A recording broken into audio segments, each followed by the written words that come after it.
Ravi de vous retrouver sur ce plateau d'information. Mesdames et messieurs, bonsoir et bienvenue à la une de ce journal.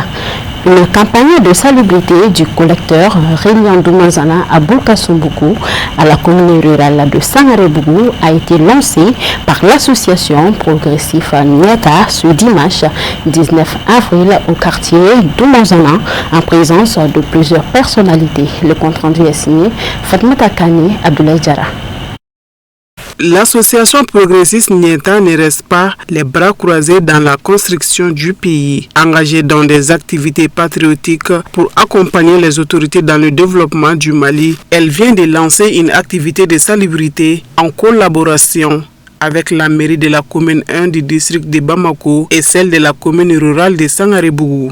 Le collecteur Réunion Doumanzana, Boulkassoumbougou et Sangaré-Bougou, frontière naturelle de la commune 1 et Sangaré-Bougou, est malheureusement devenu au fil du temps un dépotoir d'ordures et un lieu d'incinération à ciel ouvert. Ces pratiques dégradent notre environnement, polluent l'air et menacent directement la santé des riverains. Face à cette situation alarmante, l'association progressiste Nieta s'engage résolument à agir pour assainir l'aménagement et la promotion d'un cadre de vie sain et durable. À l'approche de la saison pluvieuse, il est de notre devoir de prévenir les catastrophes par des actions concrètes. Sensibilisation des populations sur l'assainissement, curage des caniveaux, ramassage des ordures, lutte contre les dépôts sauvages et l'incinération à ciel ouvert. Je suis convaincu qu'en conjuguant nos efforts communautaires, collectivités locales, services techniques, nous transformons nos quartiers et offriront un environnement plus sain et plus à nos populations. L'événement a réuni femmes, hommes, jeunes ainsi que les autorités communales et coutumières. Tous ont soutenu activement cette initiative visant à promouvoir le bien-être de l'environnement. Le maire de la commune 1 du district de Bamako a affirmé sa détermination et a appelé chacun à participer à l'entretien de l'environnement. C'est un insigne honneur pour moi de vous souhaiter la bienvenue et de vous adresser mes sincères remerciements pour votre présence massive à cette cérémonie très symbolique qui témoigne du lancement des activités de nettoyage du collecteur Réunion Doumanzana, Boulkassoumbougou et Sangaré-Bougou. Cela témoigne votre attachement à l'amélioration du cadre de vie de nos populations et à la promotion d'une véritable inclusion sociale. Mesdames et messieurs, le collecteur Réunion Doumanzana, Boulkassoumbougou et Sangaré-Bougou, qui constitue une limite naturelle entre la commune 1 et la commune de Sangaré-Bougou, son nettoyage, son entretien et le suivi nous interpellent en tant que responsables des collectivités territoriales, services techniques et associations progressistes Nieta. Nous parviendrons à changer les images de nos quartiers. Il convient de noter que l'association progressiste Nieta œuvre pour le développement durable. Le premier coup d'envoi des activités a été donné par les maires de la commune 1 et de la commune rurale de Sangaré-Bougou à l'initiative des responsables de l'APN, suivi d'une séance de photos de famille. La coordination des associations ONG féminines du Mali est le principal regroupement d'associations féminines au Mali. Elle vise à promouvoir le droit, le développement socio-économique et politique des femmes via le plaidoyer et la formation. Nous vous proposons dans cette édition une interview exclusive accordée à notre rédaction par Madame Kouyaté Goundossi Soko, présidente de la CAFO. Elle s'exprime au micro d'Alhamidou Badini Noumkoni. La CAFO est la première fêtière des organisations féminines. Elle a été créée en 1991 avec l'avènement de la démocratie et elle a été reconnue légalement en mars 1992. Donc depuis ce temps, ce moment, la CAFO ne fait que s'agrandir. Depuis qu'elle était basée uniquement à Bamako. Maintenant, elle a été totalement décentralisée. Même dans les villages les plus reculés du Mali, la CAFO existe à ce niveau. Nous sommes en train d'actualiser actuellement notre base de données, notre répertoire, mais le chiffre avec lequel nous travaillons, c'est 3000 organisations féminines à travers l'ensemble du territoire national. La vision de la CAFO, c'est une société de paix, d'équité pour la participation pleine des femmes dans le processus de développement durable. Donc à ce titre, la CAFO s'est donné comme mission de renforcement des capacités de ses membres, le plaidoyer pour la prise en compte des préoccupations des pays et des besoins des femmes dans les politiques publiques et la participation des femmes à la prise de décision. Donc ça, c'est les axes prioritaires d'intervention que la CAFO s'est fixée dans le domaine du développement pour que la promotion du genre, la défense des droits des femmes puisse être une réalité. La contribution concrète de la femme, c'est de relever le taux de participation des femmes dans les instances de décision et également faire en sorte que les femmes soient beaucoup plus encadrées dans tous les secteurs, notamment les secteurs informels où sévit le plus grand nombre de femmes. À ce niveau, il y a de dire que la CAFO a encadré, formé, organisé les femmes autour des coopératives de femmes, surtout dans le domaine de la chaîne de valeur, la coopérative de transformation de nos produits locaux.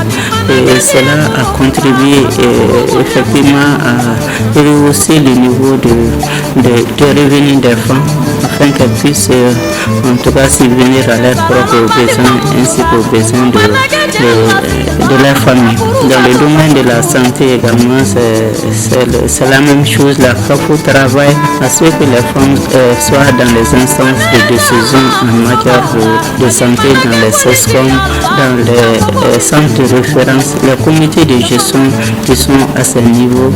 La CAFO a travaillé afin que les femmes puissent être à ce niveau également. Quand on prend le domaine de l'éducation, la CAFO a beaucoup travaillé sur l'alphabétisation des femmes. Nous avons créé beaucoup de centres d'alphabétisation à travers l'ensemble du territoire national et particulièrement à Bamako où pratiquement avec l'appui de nos partenaires et du gouvernement, nous avons pu installer beaucoup de centres de formation.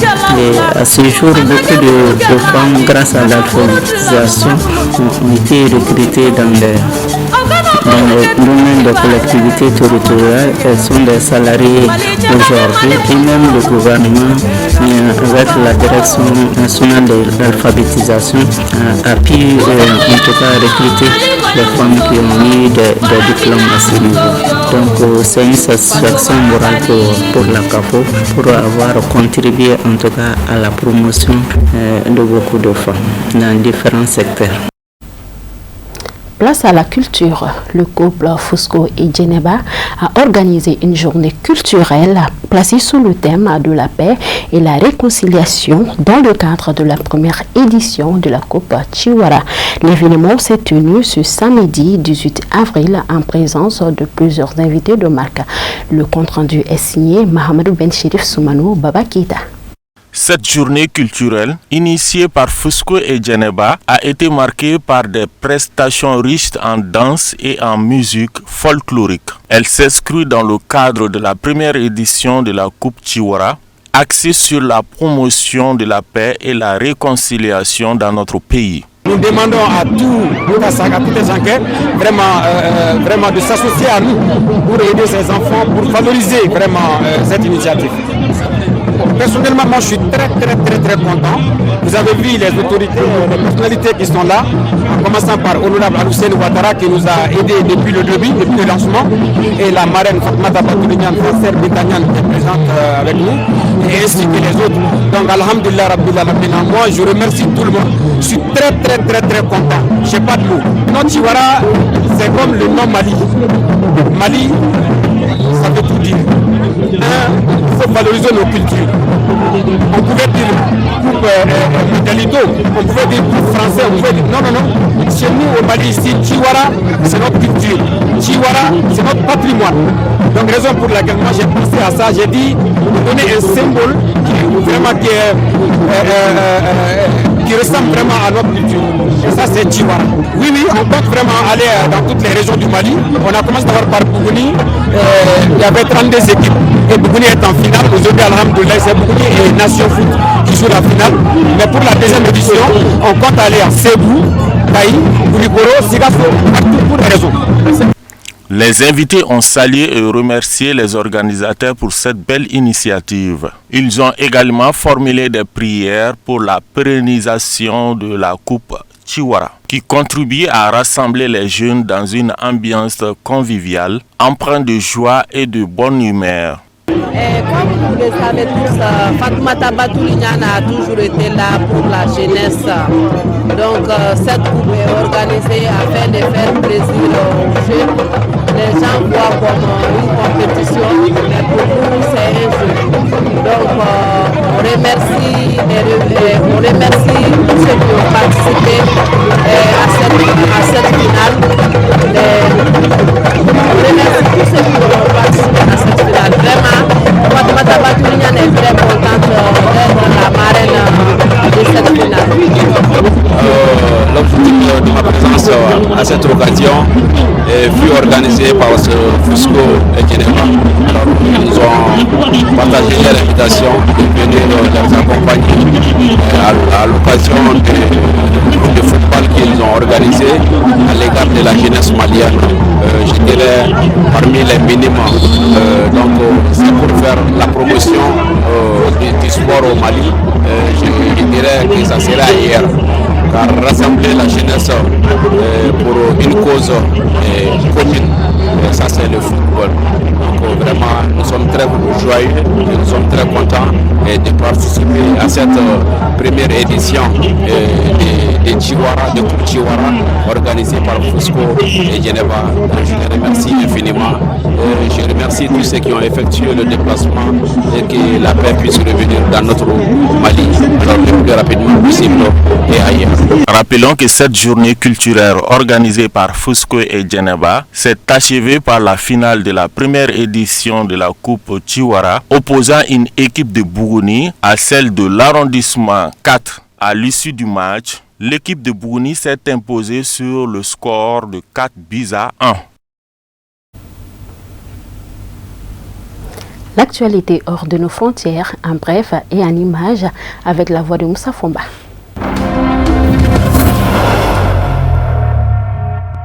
Le ministre malien des Affaires étrangères, Abdoulaye Diop, a plaidé samedi pour une coopération régionale et internationale sincère en faveur de la stabilité du Sahel, insistant sur la nécessité de placer les États concernés au cœur des initiatives.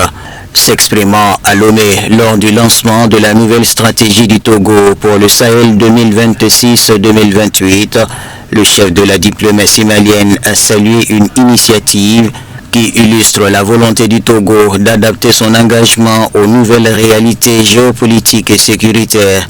Dans son allocution, il a souligné que les piliers sur lesquels repose la stratégie appellent une action concertée, cohérente et respectueuse de la souveraineté des États, tout en mettant en avant l'importance de l'inclusivité dans sa mise en œuvre. Le ministre a également insisté sur la nécessité d'une lecture globale de la crise sahélienne. Revenant sur les causes de l'instabilité, Abdoulaye Diop a affirmé que cette crise n'est pas née au Sahel, la reliant notamment à l'intervention malheureuse atlantique en Libye. Il a par ailleurs défendu l'approche de la Confédération des États du Sahel AES regroupant le Mali, le Burkina Faso et le Niger, fondée sur le triptyque défense et sécurité, diplomatie et développement. La dirigeante de l'opposition vénézuélienne et lauréate du prix Nobel de la paix 2025, María Corina Machado, s'est rendue à Madrid la semaine dernière en tant que chef d'une faction idéologique. Elle s'est entretenue uniquement avec les dirigeants de l'opposition de droite et d'extrême droite, mais pas avec le Premier ministre socialiste Pedro Sánchez. Une erreur, a critiqué ce lundi 20 avril le gouvernement espagnol. Elle a choisi d'agir comme une dirigeante idéologique et c'est pour cela qu'elle a décidé de ne rencontrer qu'une partie du spectre politique espagnol, a fustigé le ministre des Affaires étrangères José Manuel Álvarez à la radio publique espagnole. Si María Corina Machado veut venir à Madrid comme chef d'une faction idéologique, je pense sincèrement que c'est une erreur, a-t-il poursuivi. Quand il s'agit d'une faction d'extrême droite, c'est une erreur encore plus grande. María Corina Machado, qui est arrivée jeudi en Espagne après un passage en France, a refusé de s'entretenir avec le Premier ministre socialiste Pedro Sánchez, jugeant une rencontre pas opportune. Les services de renseignement américains ont mis en garde l'administration du président Donald Trump contre une menace potentielle pour les intérêts de Washington au Moyen-Orient, posée par le chef d'état-major de l'armée pakistanaise, le maréchal Asim Munir, a rapporté Fox News.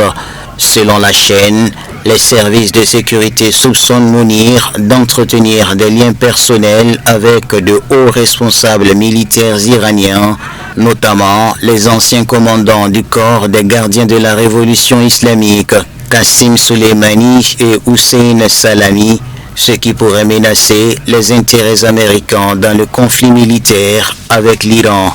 Dans un rapport adressé à la Maison-Blanche, les agences de renseignement ont déclaré que le commandant pakistanais joue un double jeu dans ses efforts pour résoudre la situation au Moyen-Orient.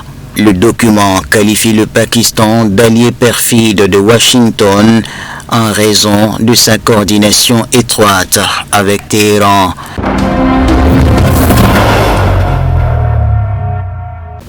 Après le rejet de l'Iran du plan de paix en 15 points proposé par les États-Unis, Washington a proposé à Téhéran d'élaborer un nouveau plan de négociation, a déclaré l'ambassadeur iranien à Moscou, Kazim Jalali, à Vedomosti lors d'un entretien. Nous avons toujours affirmé être prêts à négocier, mais pas en position de force ou sous la menace, pas sous la pression. Les Américains ont initialement envoyé un plan de négociation en 15 points. Nous l'avons immédiatement rejeté. Nous ne pouvions y consentir. Les Américains eux-mêmes ont alors proposé par l'intermédiaire de médiateurs que l'Iran élabore un nouveau plan, a-t-il déclaré. Le diplomate a ajouté que l'Iran avait élaboré un plan en 10 points. Selon les médiateurs, les États-Unis ont approuvé ce plan qui pourrait servir de base aux négociations. Téhéran n'a pas l'intention de discuter de ses capacités de défense, notamment de son programme de missiles avec les États-Unis, a rapporté Reuters, citant un haut responsable iranien. Selon lui, les divergences persistent au sujet du programme nucléaire iranien et le maintien du blocus américain du détroit d'Ormuz compromet les pourparlers de paix. L'Iran n'entend pas s'engager dans des négociations stériles avec les États-Unis et attend de Washington qu'il clarifie sa position, a déclaré Ebrahim Azizi, le président de la Commission de la sécurité nationale du Majlis, le Parlement de la République islamique.